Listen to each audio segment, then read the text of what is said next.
Por favor, abram as Bíblias. No livro do Êxodo capítulo 12, nós vamos ler os versículos 1 e 2.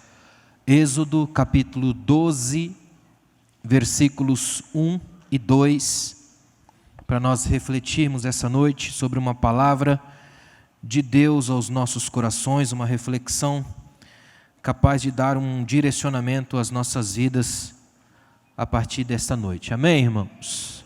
É um daqueles textos da Bíblia que a gente às vezes lê e acha que não faz muito sentido, podia até tirar, né? Só que aí quando a gente para pensar, aprende tanta coisa, que é o que a gente vai aprender aqui hoje nesse texto. Acharam aí? Amém? Êxodo 12, versos 1 e 2, diz a palavra de Deus: O Senhor falou a Moisés e a Arão na terra do Egito: Este mês será para vós o princípio dos meses, será o primeiro mês do ano. Amém, pode sentar. A palavra que Deus colocou no meu coração essa noite tem o tema Deus está no recomeço. Amém, irmãos? Deus está no recomeço.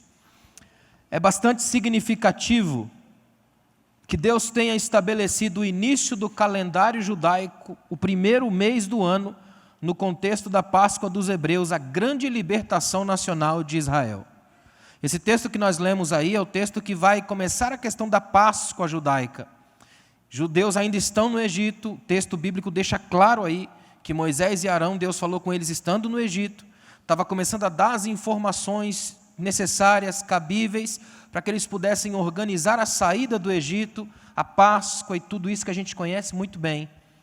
Só que hoje, pensando nesse texto, isso me veio à mente com uma força tão grande, eu comecei a organizar as ideias e pensar que coisa magistral é Deus chegar e dizer assim para Israel: quero que vocês saibam que quando vocês botarem o pé para fora dessa terra, vai começar tudo de novo. Então esse mês para vocês vai ser o primeiro do ano. Olha que coisa magistral que é isso. Deus está no recomeço.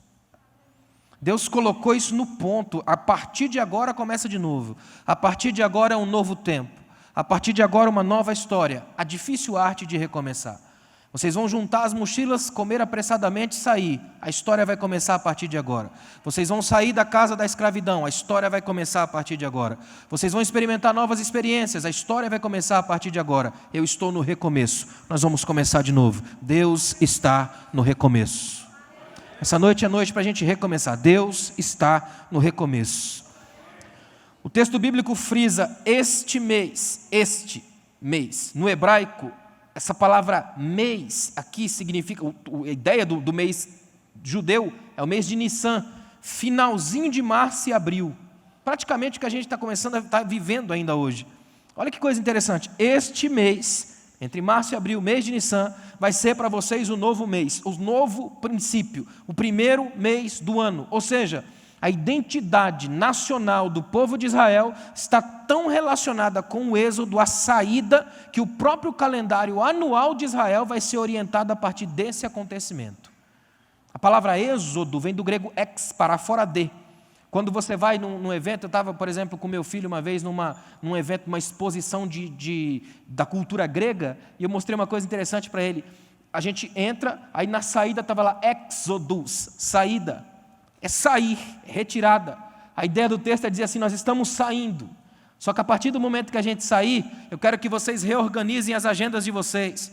Ou seja, a lógica de Deus é dizer assim, eu quero que vocês entendam que a partir de agora o que eu bolei na minha mente, o que eu planejei para vocês aqui, é algo tão extraordinário que vocês não têm como mensurar. Então vocês precisam a partir de agora seguir a minha lógica, senão vocês não vão entender o meu tempo. Ou seja, o meu tempo é o tempo dos recomeços. Para Deus, não interessa o que a gente viveu até aqui. Se Deus estabelece que hoje é o tempo das mudanças, hoje é o tempo das mudanças. Se Deus estabelece que hoje é o tempo do recomeço, hoje é o primeiro mês.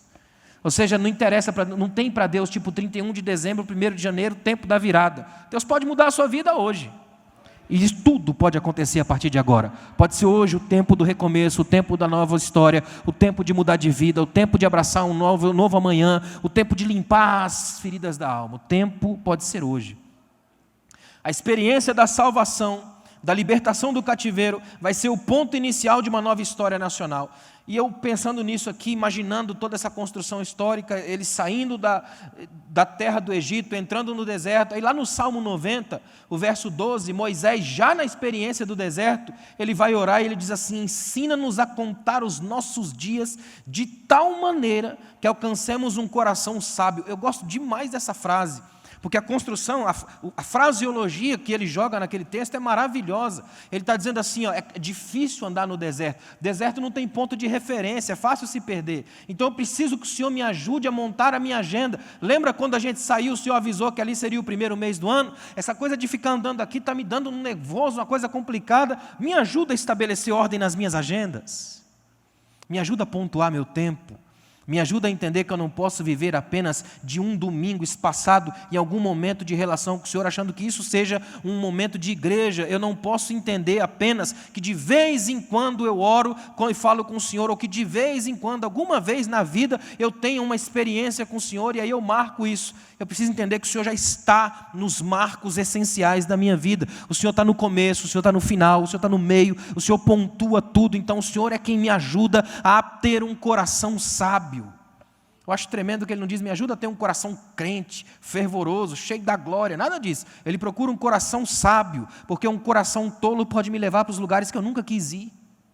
Um coração tolo pode me tirar da presença de Deus. Um coração tolo me dá as ilusões como se elas fossem verdade.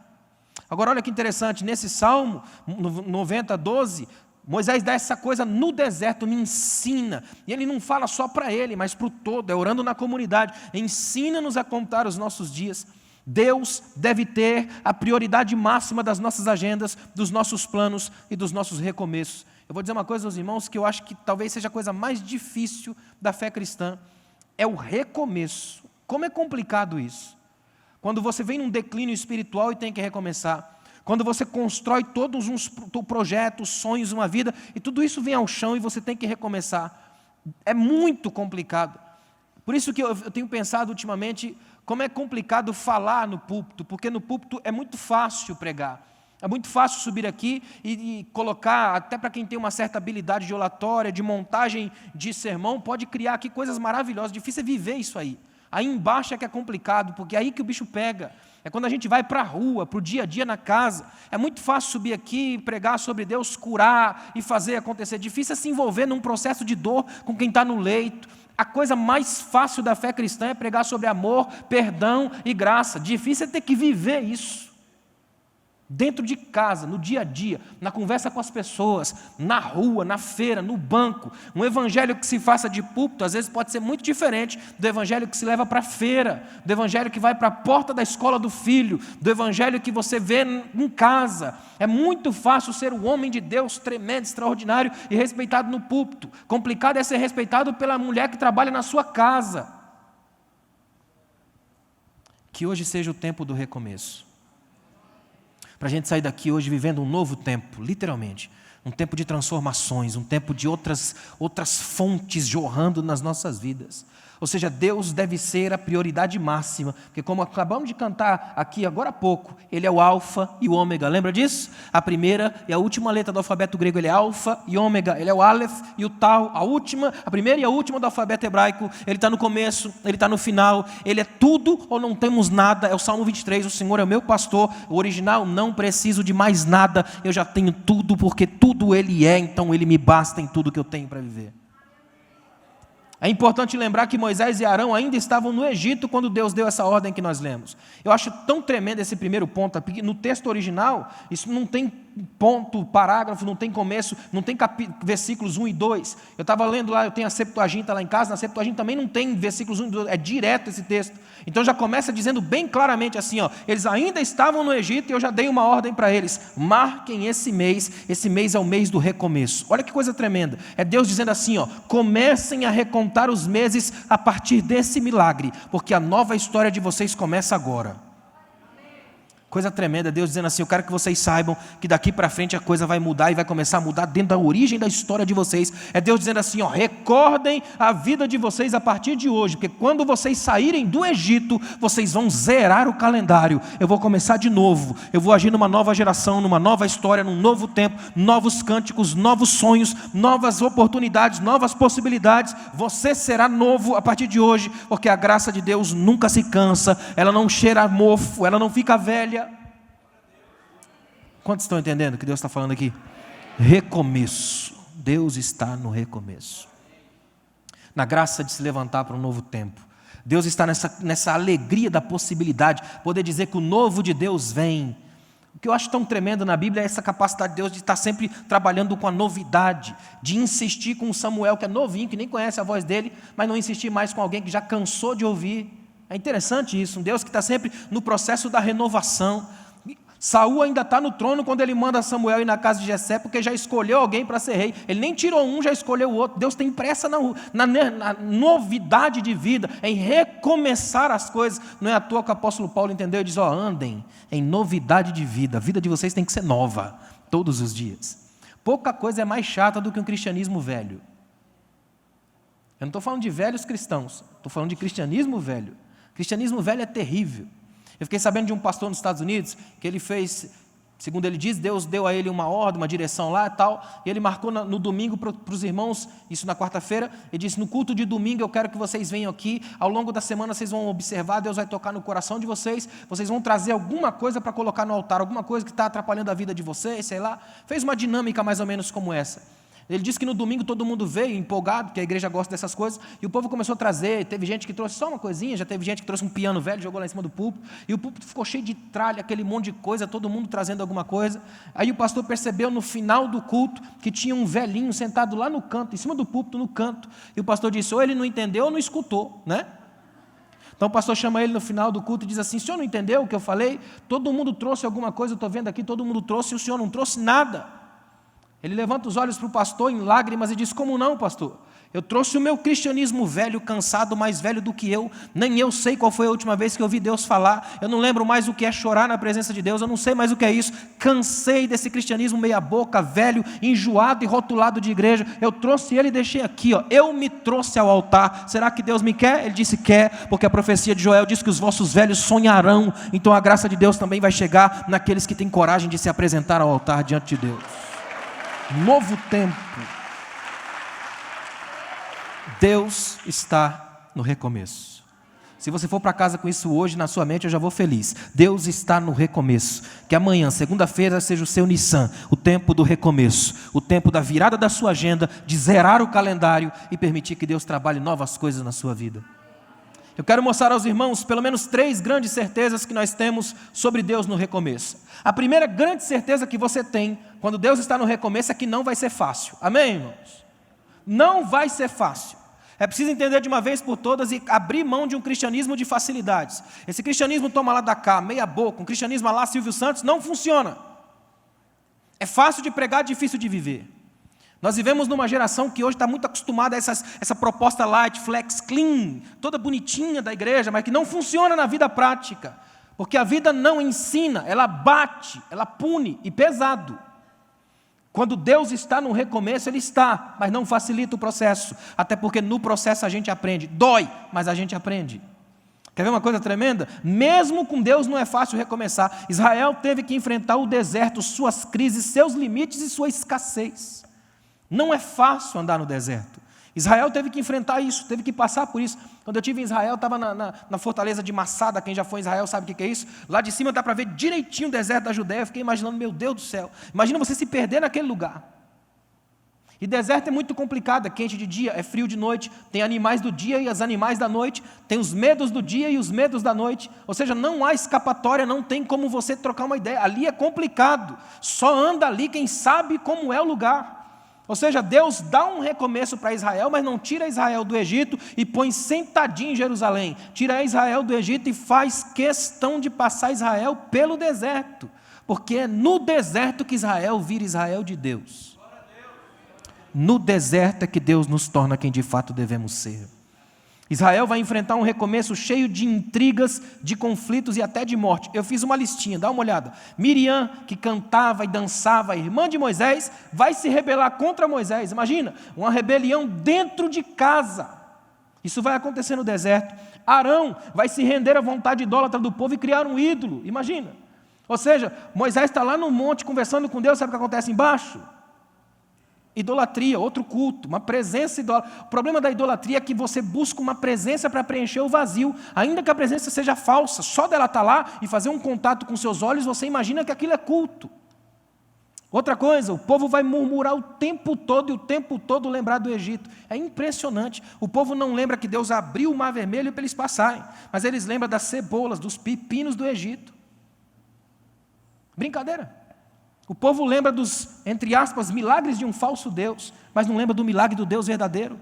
Quer ver uma coisa interessante? Moisés vai ferir a rocha, serpentes vão atacar o povo, aí quando ataca o povo começa a murmurar com Moisés. Sabe o que Deus fala para Moisés? Faz uma serpente de bronze, coloca numa haste, quando o povo olhar para ela vai ser salvo. É o texto dizendo que não demonizem a cultura e pior ainda, não demonizem a criação, para o povo não achar que toda serpente é do diabo. Faz uma também, quando olhar para ela, porque a minha graça vai estar ali, vocês vão ser curados. Sabe o que o povo fez lá na frente? Idolatrou a serpente também. Vai aparecer águas amargas e gente rancorosa, que onde tem água amarga tem gente amarga. Vai ter muita gente morta e enterrada no deserto, tanto que vai entrar na terra prometida. Raríssimas pessoas, porque toda uma geração é sepultada nas areias quentes do deserto. É um recomeço. Deus está nele, mas não é fácil. Deus vai te abençoar, mas não vai tirar o fofoqueiro perto de você. Deus vai te honrar, mas não vai tirar os processos dolorosos da vida de perto de você. Deus vai segurar na sua mão, mas não vai impedir dos problemas acontecerem com você. Eu vi uma cena esses dias, hoje mesmo, de tarde, dando uma volta, eu vi uma cena interessante. Na T63 ali, abriu o farol, um monte de carro passando, tal, caminhão que vinha, e o garotinho tranquilo, brincando e pulando, porque ele estava seguro na mão do pai. Não mudou o trânsito, mas a segurança do menino é, meu pai está aqui, posso atravessar a rua, ele vai me proteger dos carros. É isso que o texto diz. Quero que você saiba disso aqui, ó. Deus nos recomeços não vai ser fácil, mas Ele vai estar lá. Ele nunca sai, Ele permanece conosco. Essa é a nossa esperança, é o que me mantém de pé aqui hoje. A certeza que Ele está aqui do meu lado. Não posso explicar, mas eu posso sentir. E esse Deus ao nosso lado é que nos faz passar pelo difícil recomeço, pela arte do começo. Como é difícil isso. Aliás, olha que interessante, não é porque Deus está no recomeço que tudo vai ser glória, amor e luz. Vai haver dor, angústia, crises, dramas, só que não vai faltar a sagrada presença de Deus. A nossa maior alegria hoje aqui é poder ter certeza feliz de que crises, problemas, angústias, tempestade, tudo vem, mas a presença dele nunca falta. Ele anda por cima das águas, mas vem. Ele está no meio da caverna, mas ele vem. De qualquer lugar, mas ele aparece, porque ele nos sustenta debaixo das suas asas, ele nos cobre com a sua graça, ele nos abraça com o seu amor, ele nos preenche com a sua plenitude, ele não nos deixa sós. O recomeço de Deus é didático, é pedagógico. Observa só o que Deus disse em Deuteronômio 8, quer ver? Deuteronômio 8, verso 2, na Bíblia King James, eu gosto muito daquela versão. Ele disse assim, ó: traze sempre viva em tua memória a maneira como Yahvé, o teu Deus, te conduziu por todo o caminho no deserto. Ou seja, não é o povo que se perdeu durante 40 anos, foi Deus quem conduziu. Durante esses 40 anos, olha que frase, para te tornar humilde e provar-te, a fim de que exteriorizasses todas as inquietações do teu coração, se estavas decidido a obedecer os seus mandamentos ou não. Que texto tremendo, ainda vou pregar nesse texto.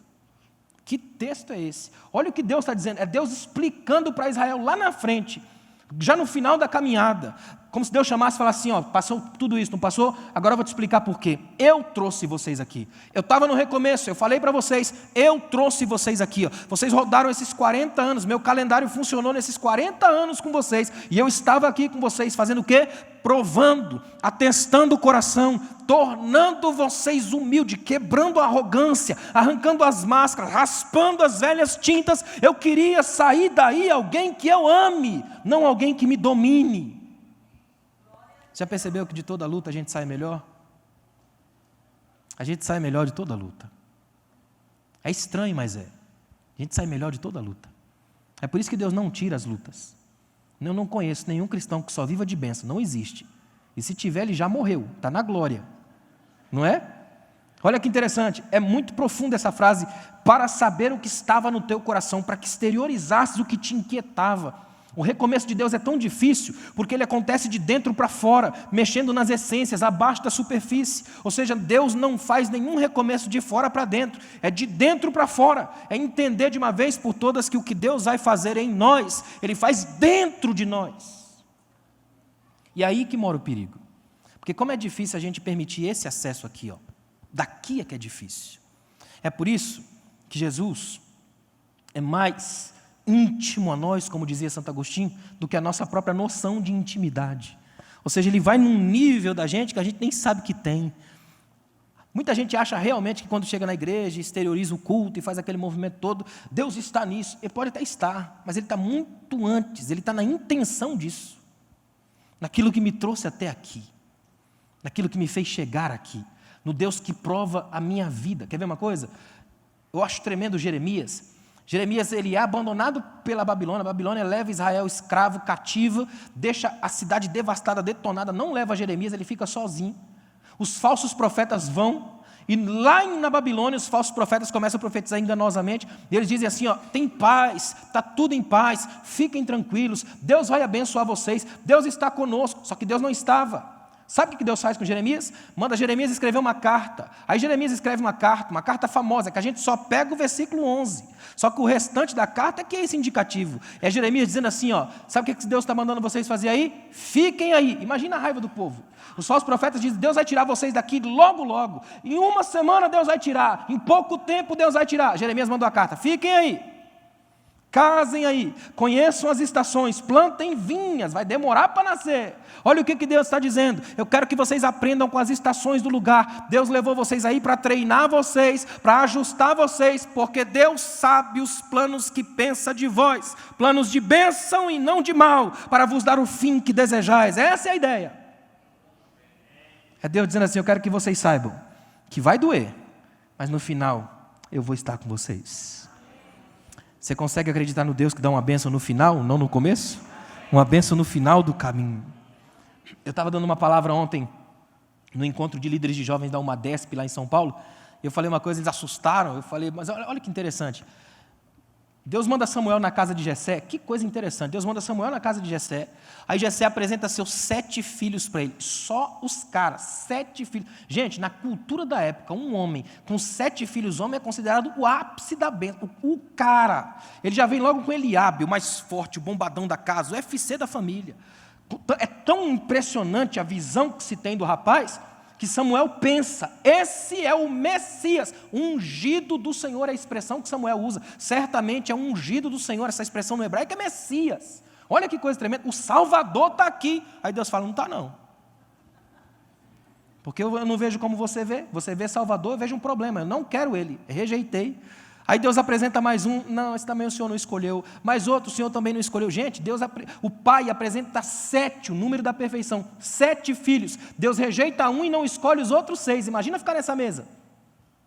Aí eu falei para os jovens o seguinte, eles assustaram, mas olha que tremendo. Eu falei, às vezes, Deus não quer o seu melhor. Já pensou nisso? Jessé oferece o melhor que tem, Deus não quis nenhum. O que Deus queria é o que vem depois do perfeito. A imperfeição, o Davi, o algarismo excedente, o 8º, o que não está na casa, que o cabelo é vermelho, que ninguém quer, que ninguém gosta, que está longe, cuidando de ovelha. Esse que ninguém quer é o que Deus quer. Às vezes Deus não quer o seu melhor, Ele quer o seu pior, desde que seja honesto. Desde que seja de verdade, desde que seja para Deus, desde que seja único, desde que seja honesto, puro, real, verdadeiro. Traz para Deus a sua verdade.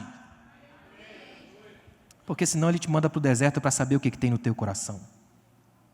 Às vezes a gente só consegue abrir o coração quando está no deserto. Porque no deserto a gente volta a orar, no deserto a gente fica mais crente, no deserto a gente está preocupado muito com prosperidade, porque não faz diferença nenhuma você estar no deserto. Se chegar você no meio do deserto, alguém chegar com você com uma bolsa Gucci ou uma coisinha para você cobrir a cabeça, eu garanto que você vai pegar a coisa para cobrir a cabeça.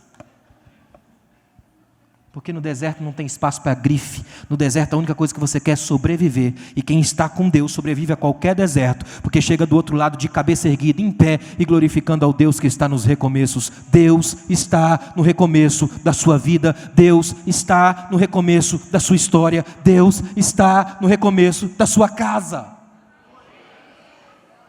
Deus está no recomeço que acontece nas águas da profundidade. É preciso mergulhar. Deu para entender até aqui? Ou seja, a primeira verdade sobre Deus nos nossos recomeços é que não vai ser fácil. Mas tem uma segunda verdade que eu queria dizer a vocês aqui hoje, é que Deus não está em todos os recomeços. Eu disse que Deus está no recomeço, eu não disse que Ele está em todos. Deus não está em todos os recomeços. Eu estava olhando esse texto, toda vez que eu vou pregar sobre um texto, eu pego o texto e trabalho ele até eu cansar, em todas as versões que eu tenho em casa. Aí olhando esse texto na Bíblia de Genebra, olha como é que está o texto. Na Bíblia de Genebra diz assim, este mês vos será o principal dos meses. É melhor ainda. Esse mês para vocês é o principal, não é qualquer mês, não é de qualquer jeito, não é na base do improviso. Deus exige excelência, não é atabalhoadamente. Tem gente realmente que não para organizar, para pensar em oferecer o melhor para Deus. Aí joga de qualquer jeito, faz de qualquer jeito. É para Deus, não é assim não. Para Ele é o principal. E Ele já chega dizendo, comigo é o seguinte, vocês vão começar um novo calendário, uma nova história, e esse mês aqui é o principal, eu escolhi. Então agora vai ser o melhor. Sabe o que Deus está dizendo? Acabou o tempo de fazer tijolo para alguém. Acabou o tempo de criar pirâmides para outros. Agora vocês vão trabalhar para mim. E para mim começa pelo mês principal. Comigo começa na excelência. Comigo começa no bem feito, naquilo que é o melhor. Deus não está nos recomeços que não sejam para a sua glória. Guarde isso daqui, Deus não está nos recomeços que não sejam para a sua glória. Qualquer tentativa de recomeçar sem Deus falhará miseravelmente. Ou recomeçamos para Deus, ou morreremos frustrados em tentativas tolas e cansativas. Sabe aquela coisa de tentar sempre e nunca dar certo? É porque está sempre em alguma coisa fora de Deus. Estava olhando esses dias, olha que interessante. Você vê Davi com Deus. Quando você vê Davi com Deus, você vê Salmo 23. Ainda que eu ande no vale da sombra da morte, o Senhor vai estar comigo. Você também vê Davi em Deus. Aí você vai para o 139. Tu me sondas, me conheces, conhece o meu sentar, o meu levantar, me via no ventre da minha mãe. Ele está em Deus. Você vê Davi para Deus. Em nenhum lugar a Bíblia manda Davi matar Golias. Só que ele não suporta ver Golias insultando a Deus. Ele vai lá e mata para a glória de Deus. Ou seja, você vê Davi com Deus, em Deus, para Deus. O problema é Davi sem Deus. Aí vem Batseba na história. A nossa vida é mais ou menos assim. Quando a gente está com Deus, gera salmos para Ele. Quando a gente está em Deus, Ele mergulha na gente. Quando a gente está para Deus, a gente faz o que puder na obra. Mas quando a gente está sem Deus, a gente vira o problema da igreja. Isso é sério. E é bom poder falar isso no domingo, porque os domingueiros só vêm hoje, né? Deus não está nos recomeços que não sejam para a sua glória. Amém? Ou seja, que Deus faça você recomeçar aqui hoje, mas tudo para a honra e glória dEle. Tudo para a glória dEle, por Ele e para Ele são todas as coisas. Qualquer recomeço seu, seja para a glória de Deus. Outra coisa, Deus não está nos recomeços motivados pela arrogância. Isso aqui é muito importante. Quando o povo de Babel tentou recomeçar a própria história, a partir da sua arrogância, Deus desceu e confundiu tudo. Porque o princípio original do Babel não é Deus. É tornar o nome deles famoso na história.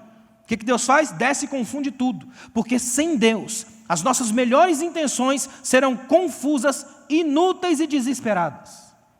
Toda igreja que começa sem Deus, começa para a sua glória. E aí que está um problema, porque a gente bate de frente com Deus. E até hoje, quem bateu de frente com Deus, perdeu. E nunca vai haver alguém que ganhe, porque Ele não divide sua glória com ninguém. Agora, se é para a glória dEle, pode ser uma choupana, uma favela. Se é para a glória dEle, o céu desce. E não desce para confundir, desce para abençoar, para esclarecer, para revirar o avesso e dar a nós o recomeço. É mais ou menos assim, com Deus, avivamento, sem Deus, carnaval. Deu para entender? Com Deus, graça, sem Deus, problema. Com Deus é linearidade, sem Deus é uma confusão absurda, uma coisa maluca. Com Deus a gente pode ter um culto com 2 ou 3 pessoas e Ele está no meio. Sem Deus pode ter 3.000 pessoas, um vazio monstruoso. Com Deus você consegue comer arroz, feijão e ovo e glorificar a Deus. Sem Deus tem um banquete imenso e pula do 11º andar. Com Deus você consegue morrer em paz. Sem Deus você é sepultado no melhor cemitério, mas vai direto para uma eternidade sem Ele. Escolha aqui hoje. Você quer viver com Deus ou sem Deus? Você quer estar aqui hoje num recomeço com Deus ou no seu recomeço sem a glória de Deus? Deus não está nos recomeços mundanos.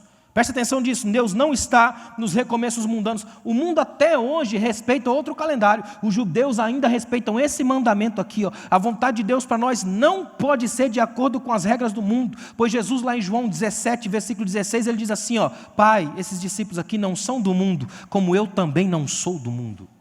Sabe qual é a lógica que Jesus está ensinando para nós? Que o nosso recomeço, para ser um recomeço de Deus, tem que ser na lógica de Deus. Significa que lógicas mundanas nos fazem apenas dar um novo fôlego, mas não conseguem dar uma linearidade. Você não fica de pé na história, você fica de pé por um pequeno lapso vexatório de tempo, depois você cai. Mas quando é com Deus, Ele te sustenta na história. 40 anos no deserto e você fica de pé, porque a graça de Deus tem te sustentado como alguém para Ele. Deus não está em qualquer recomeço. Guarde isso em nome de Jesus. Interessante que a palavra mês no hebraico tem um sentido de novo, novidade. A própria palavra mês é Deus dizendo aqui, esse daqui vai ser o principal, a novidade principal. É que é difícil dizer isso assim na língua portuguesa, mas é como se Deus estivesse dizendo assim, esse novo de vocês será a novidade nova, ou seja, uma novidade que todo momento permanece nova. É estranho da gente dizer isso, essa frase fica estranha no português, mas dá para exemplificar na criança. Quer ver? Você compra um brinquedo novinho para ela e você dá hoje, ela brinca mais ou menos 2, 3 dias, depois se encanta, volta, deixa para lá e volta a brincar com os antigos brinquedos. Aquele permanece novo, mas é um novo sem encanto, não é assim? É como um amigo meu que ele comprou um brinquedo maravilhoso nos Estados Unidos para a filha dele, espetacular, todo tecnológico, e entregou para ela, e ela toda encantada com os brinquedos, apertando os botões. Aí a avó chegou com uma garrafa PET cheia de feijão dentro, ela ficou encantada com a garrafa PET, porque faz mais barulho. Imagina, ele falou, meu Deus, gastei dólares para comprar um negócio desse e a minha filha gostou da garrafa de feijão, garrafa PET cheia de feijão dentro. A questão é, será que o inimigo não está colocando os brinquedos maravilhosos na sua mão, enquanto Deus está te dando só, entre aspas, a graça de viver? Agradeça a Deus pelos pequenos milagres de Deus. Pode ser uma migalha que cai da mesa do seu dono, mas faz uma diferença na sua vida. Deus está nos chamando hoje para a gente sair daqui com uma nova visão. Recomeço pelo olhar. Deu para entender? Deus não está em qualquer recomeço. Deus não está em todos os recomeços. Deus só está nos recomeços trabalhados, arquitetados pelo sublime Espírito Santo. É Ele que trabalha em nós. É Ele quem trabalha o querer e o efetuar de Deus na nossa vida. Deu para entender até aqui? Eu falei de 2 verdades. Eu falei que com Deus o recomeço não é fácil. E que Deus não está em todos os recomeços. E uma terceira verdade, olha que tremendo. Deus está no recomeço, porque Ele sempre esteve no tempo da escravidão. Deus está no nosso recomeço, porque Ele esteve na nossa crise. Ele chorou com os que choram, também se alegra com os que se alegram. Ele vela pela sua palavra para cumprir. Ele está no recomeço, porque Ele já esteve lá atrás. Ele está no amanhã, porque Ele já esteve lá atrás. Não interessa qual seja a nossa história, é possível estar no antes e no depois com Ele. Não é tremendo isso? Eu gosto de olhar na Bíblia e ver que Deus nunca abandonou o seu povo. Quando Israel estava no Egito, Deus também estava. Quando o povo clamou, Deus ouviu. Esses dias eu estava percebendo isso na Bíblia. Onde Israel está, Deus está junto. Imagina essa cena aqui, a Bíblia diz que, de repente, uma caravana está passando, pegam alguém que está sendo sepultado, e naquela angústia ali, da correria do momento, gente atacando para todo lado, pegam o corpo que está sendo sepultado e jogam logo numa cova, e a Bíblia vai fazer questão de dizer que era a cova do profeta Eliseu, só estavam os ossos. E a Bíblia diz que quando o corpo bate nos ossos de Eliseu, ressuscita. Deus estava entre ossos de um profeta, porque o profeta era seu. Deus não abandona os que são seus. E você é menina dos olhos de Deus. Você é o homem que Deus ama. É a mulher que Deus ama. Você é a filha amada do Pai. Você é o filho amado do Pai. Ele não abandona os que são seus. Coloca isso no seu coração essa noite. Eu fiz algumas anotações aqui. Deus está no recomeço porque Ele já esteve no cárcere, no quarto fechado, na dor mais aguda. Por isso que Ele vem como consolador, aquele que consola as dores, porque Ele já sabe como é isso. É tão complicado isso. É o Deus que está lá. Deus está no recomeço porque Ele estava no dia que eu caí. Ou seja, nada fica oculto diante dos olhos dEle.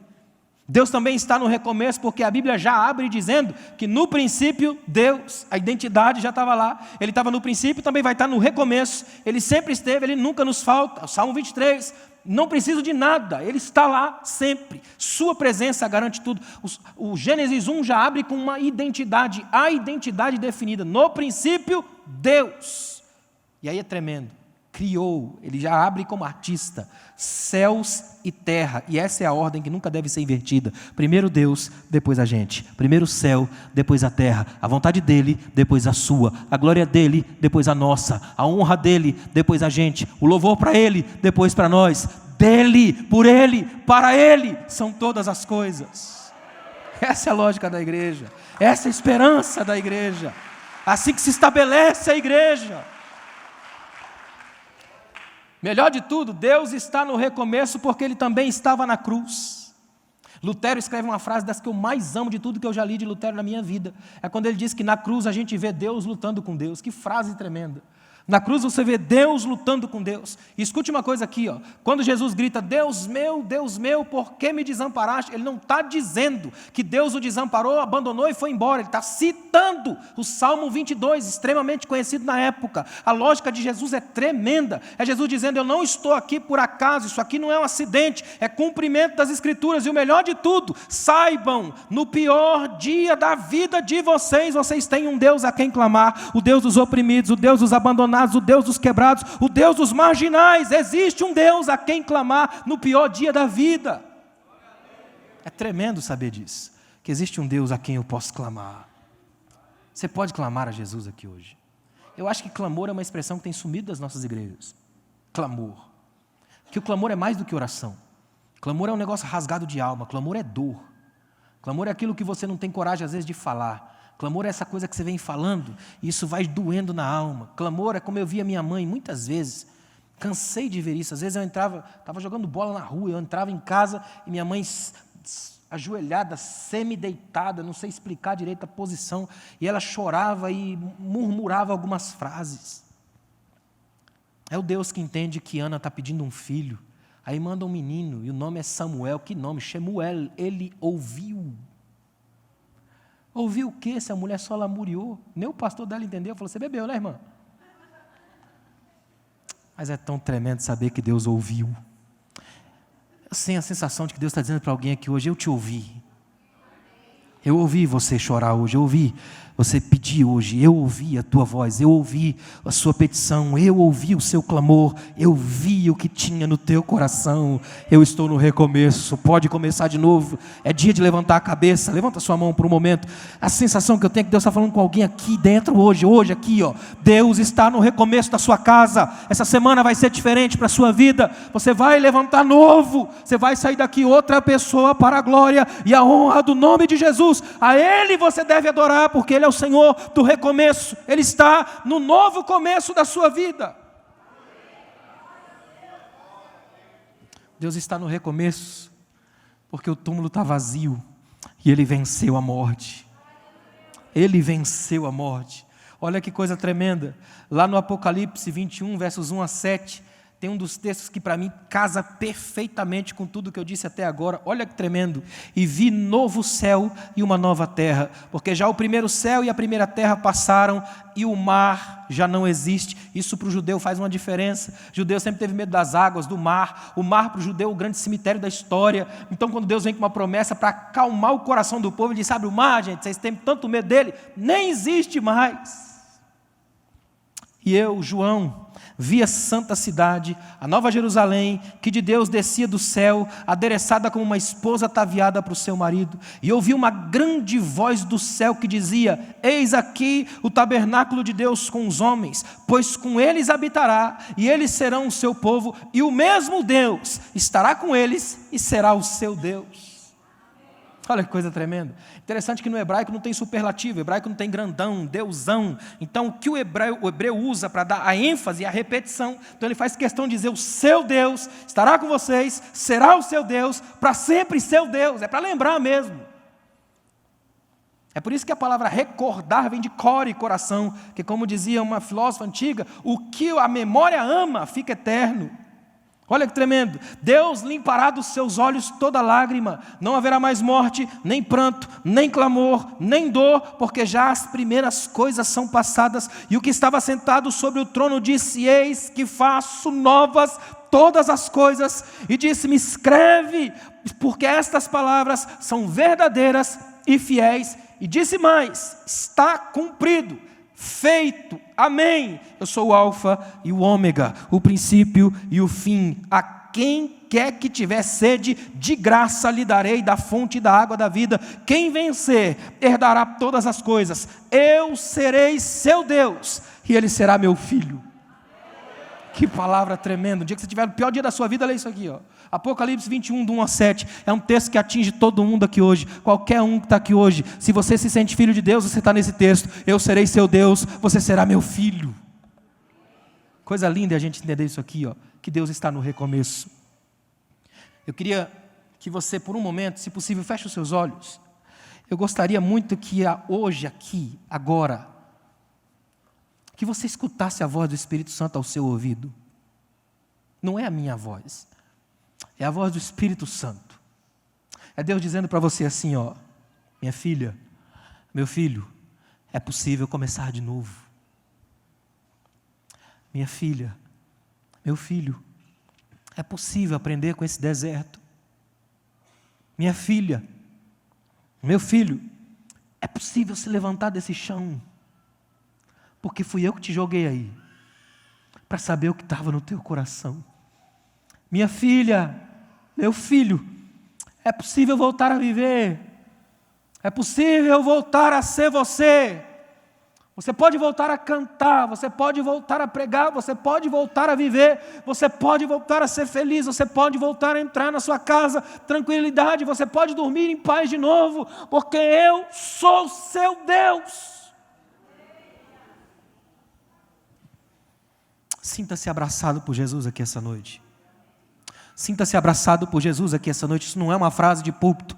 Isso aqui é verdade para a sua vida hoje. Jesus te ama como a filha que você é, como o filho que você é. Você veio aqui essa noite para ter certeza de que Deus está no seu recomeço. E que hoje é possível começar de novo. Mas eu já estou velho, mas pode começar de novo. Mas eu não acredito mais, mas pode começar de novo. Talvez você não acredite, mas Deus nunca deixou de acreditar em você. Deus quer fazer de você um sinal do novo para a gente que está encarcerado nas coisas velhas. Deus quer fazer de você um sinal da novidade. Deus quer fazer de você alguém que experimenta um novo tempo, uma nova história, outra vida, outra perspectiva para ser e viver. Fica de pé, por favor. Eu quero orar com você. Coloca a mão no seu coração. Chama Deus para dentro. Eu queria que essa oração fosse uma oração bem honesta, bem discreta, sincera. Você e seu pai. É uma conversa com seu pai. Como é bom quando a gente conversa com Deus. Eu tenho brigado muito com Deus ultimamente. A gente quando briga com Deus apanha tanto, né? E Deus nos trouxe aqui hoje para ver se a gente abre o coração. Deus está dizendo para alguém aqui hoje: ó, eu tenho te trazido para tanto problema, tanta crise, tanta luta. E você fala: Deus, aí, o que é? Deus dizendo assim: eu só quero ver o que tem no teu coração. Eu te quebro para saber o que tem aí dentro. Ah, se a gente pudesse ter os olhos da fé abertos por alguns segundos e enxergar-se como Deus nos ama, nos cobre de amor, nos preenche por todos os lados. Deus sabe onde você anda, onde você vai, quem você é. Existe uma graça tão tremenda aqui essa noite. Deus está dizendo a você: abra seu coração, chore como nunca chorou na sua vida. Ah, Jesus. Obrigado, Jesus. Como é difícil recomeçar, Pai. É muito difícil o recomeço, Pai. Mas eu preciso, Senhor. Eu preciso de Ti. Se não é o Senhor, eu não consigo. Eu falho miseravelmente se eu tentar sem o Senhor. Eu preciso da Tua graça, Jesus. Porque sem a Tua graça eu não consigo ficar de pé. Obrigado, Pai, porque hoje aqui nós podemos chegar até o Teu trono da graça e dizer ao mundo, Pai, que nós ainda acreditamos em Ti, que somos a Tua igreja, o Teu Filho, o Israel de Deus. Nós precisamos tanto da Tua graça, Jesus. Precisamos tanto de Ti, Senhor. Obrigado por essa noite, Pai. Obrigado porque o Senhor tem trabalhado nos nossos corações. Transforma-nos hoje em sinais Teus nesse tempo. Cura o coração aflito aqui essa noite, Pai. Abraça-nos aqui, Jesus. Restaura-nos para um novo tempo. O Senhor é o Deus do recomeço. Obrigado, Jesus. Obrigado, Jesus. Obrigado, Jesus. Adora Jesus. Adora Jesus. Obrigado, pastor.